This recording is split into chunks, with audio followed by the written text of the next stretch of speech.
Okay, well, here we are in the cheapest Subaru STI I could find. It's my red 09 STI hatch, and this is the first drive.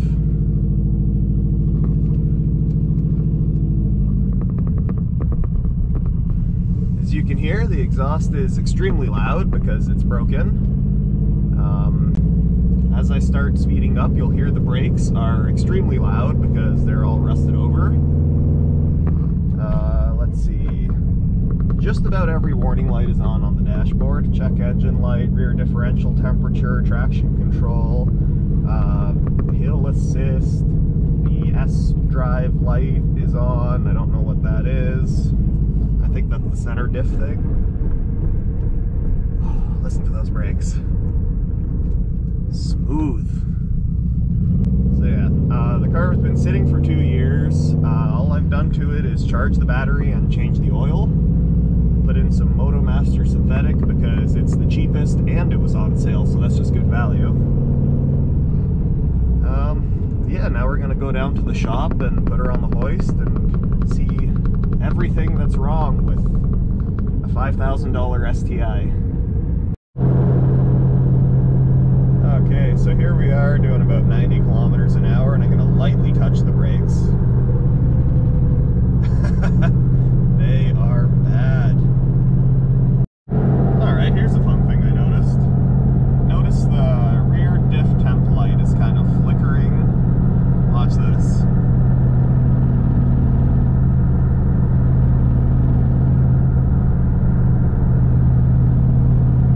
If I accelerate, it almost goes completely off. So basically what it's saying is floor it, which is what I guess I have to do. I still can't get over how great these brakes are.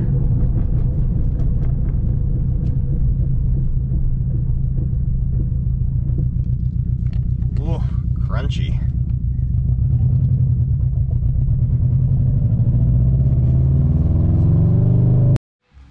And there it is.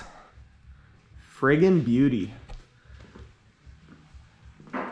So today we're not gonna fix anything because we don't know everything that's wrong, but we're gonna take a look at it and make a list of how many parts I need to get, or if it's truly fucked, decide if it'll be a part out. I don't want to part it out because other than the front bumper, the body is in really nice shape. Well, we have 2 red Subarus in here. Oh yeah. There's not a lot of red Subarus in general. Yours is going like DeLorean spec with no paint. Yeah. Mine, oh wait, here is where the rust is. But for a Canadian car, that's just like, yeah, that's what happens. Well, those oil spots are new. Oh, that power steering line, she's done exploded. It's the metal lines just rusted out completely. Oh yeah. Which isn't bad, really, because the lines going up there are really nice. I just got to change the lines that go along the rack. Yeah, I don't think motor oil's coming out. Well, I hope not. I just put it in. Yeah. Or, oh yeah, so this is normal for Canadian cars. The heat shields just like disappear. This is not normal. I like how the front bumper is tied to the exhaust. Yeah, weird. With one piece of string. Oh. It's custom. Yeah. Cool, man. I don't know. That is looking pretty dark. I'm not sure if that's power steering fluid. I think that... Yeah, no. Look, that I can't see where it's coming from. well, Half the oil pan's dry, isn't it? there's a bit of oil coming from up there somewhere. It's definitely engine oil there.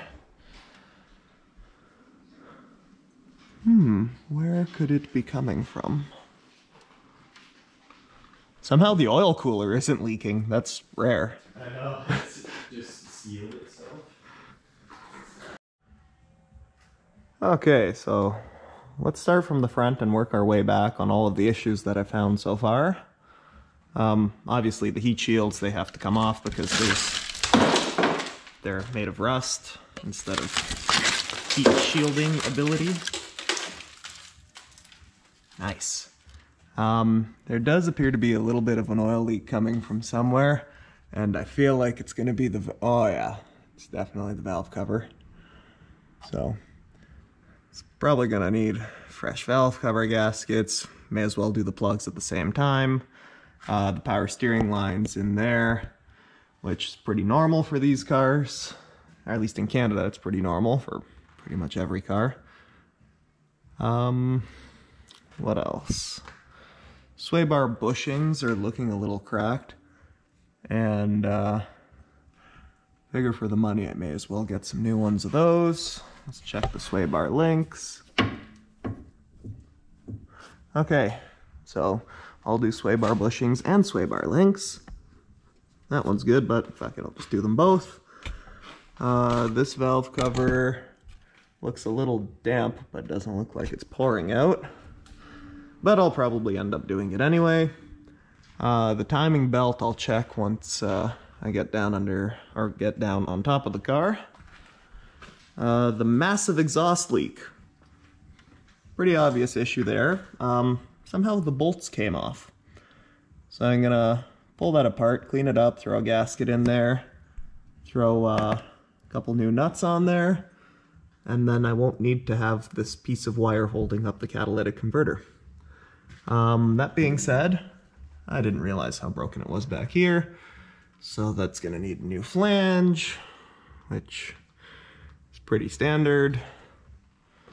Going back further, body doesn't look like it's in bad shape, a little bit of surface rust and stuff, but honestly on a, what is this, an 11, 12-year-old car in Canada, this is actually solid.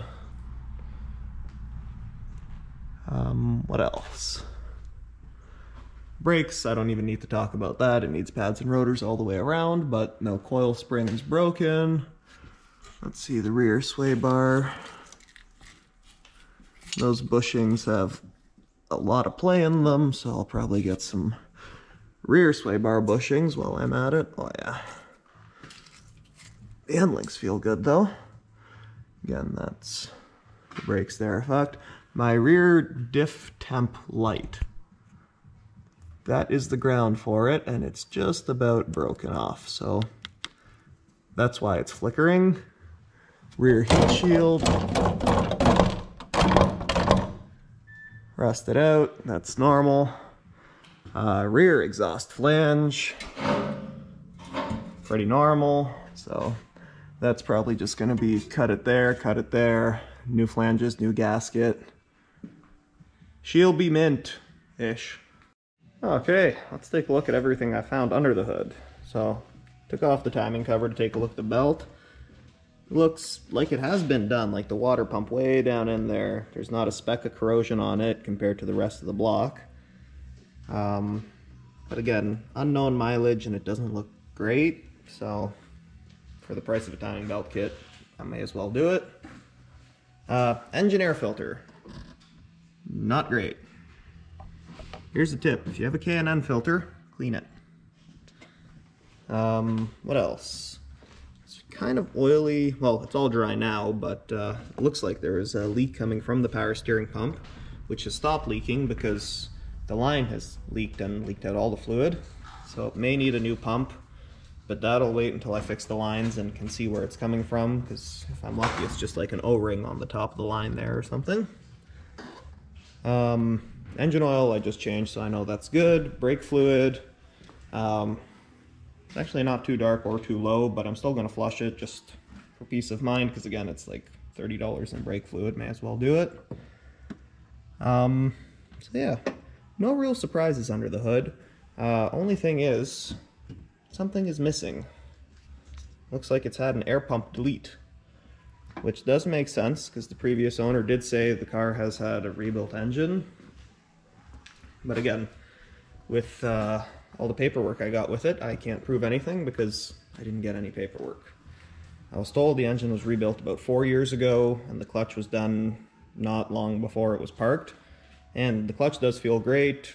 The engine doesn't run great, but that's because it hasn't run in a few years. It doesn't make any weird noises, so that's great. Okay, now the fun stuff. Let's see all of its faults. So many faults. Nah, none. No, there's plenty. 0, 2, probably. Well, only 4 check engine light codes. Let's see, we got NOx sensor circuit malfunction, and O2 heater control circuit, bank 1, sensor 1, bank 1, sensor 2, but all other than the NOx sensor say old, so it might need a NOx sensor. But you say you what? Oh, that'd be sweet. Okay, got a little carried away. Today was supposed to be just inspection, but I inspected some of the broken parts off of it and replaced them. So, the NOx sensor code was caused by, you guessed it, a bad NOx sensor. Luckily we have a giant bag full of used NOx sensors, and we had the exact one I needed in stock.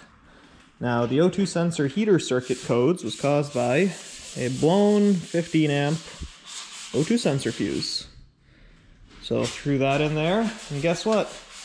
No more check engine light, which also means no more flashing cruise control light, and no more traction control light. So all those were solved. The rear diff light I fixed by just getting a new little connector thing for the ground, which was just like a eyelet and a piece of wire.